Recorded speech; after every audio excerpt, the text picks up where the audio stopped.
So if that really was flirting, then there are two options here.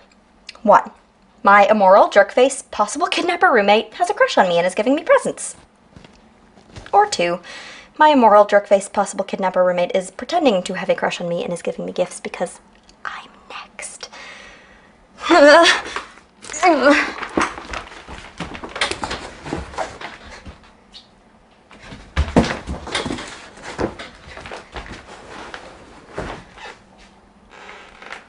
There.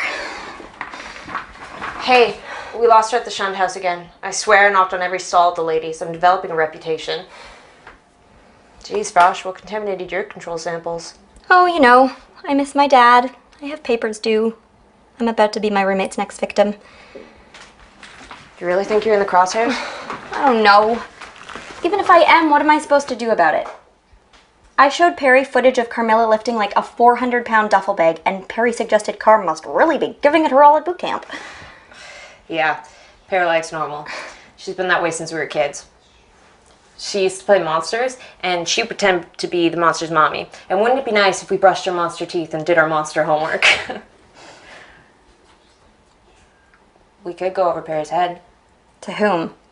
Well, there's at least one other person we know who has a vested interest in reining Carmilla in. Are you suggesting that you shower, change into your best cub reporter duds, we crash the faculty club, and present your evidence to the dean? The dean? Aren't we supposed to be avoiding her at all costs? Desperate times, desperate measures. Come on, let's get you changed into something with a little less whiff. Are you saying that I smell? I'm saying I don't want the way you smell to affect my credibility with the dean. I've got a couple of theories to run by her about the swim team. You should have never gone out that late. I know. And without telling anyone. I know, we're sorry. We're sorry. For everyone just catching up at home, it's been an exciting evening. LaFontaine and I crashed the faculty club. Brilliantly disguised as a young visiting professor and research assistant. Sadly, our cover was blown before we could get to the dean because somebody decided to get into an argument with the head of Gnostic mathematics about the long-term strategic plan for the Illuminati. It was a chance to raise awareness. But as we were being bodily dragged from the club, I snatched victory from the jaws of total failure by snatching this off the wall. This is the Dean's Special Council meeting in 1954. So, is that Carmilla's grandmother, great aunt? There's no names on the back of the photo, but there was one way to find out. Oh, sure.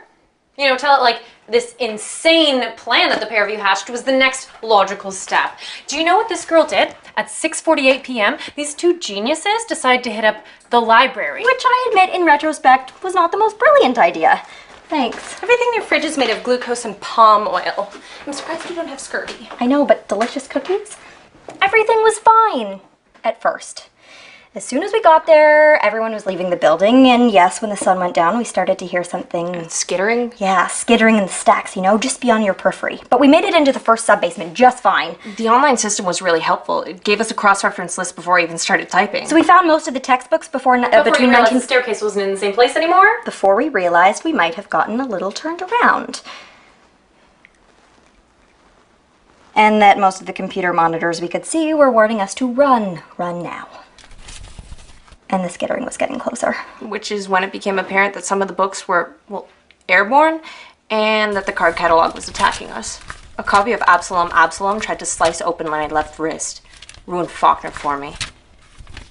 So we did what any normal person would do if they were caught in a flying vortex of modern literature and index cards from the 1970s. We created a flamethrower using a lighter and some mace Laura's dad gave her. Which left us trapped in a flaming vortex. I get a text that says, "Come quick, stuck in library, bring fire extinguisher." Okay, yes, but it turned out fine. The sprinklers came on and we snuck out a basement window. Oh yeah, with God knows what on your heels. Okay, yes, it was stupid, and we're lucky that you didn't have to save our souls. Now, can we please skip to the part where once every 20 years, like clockwork, this girl shows up at Silas?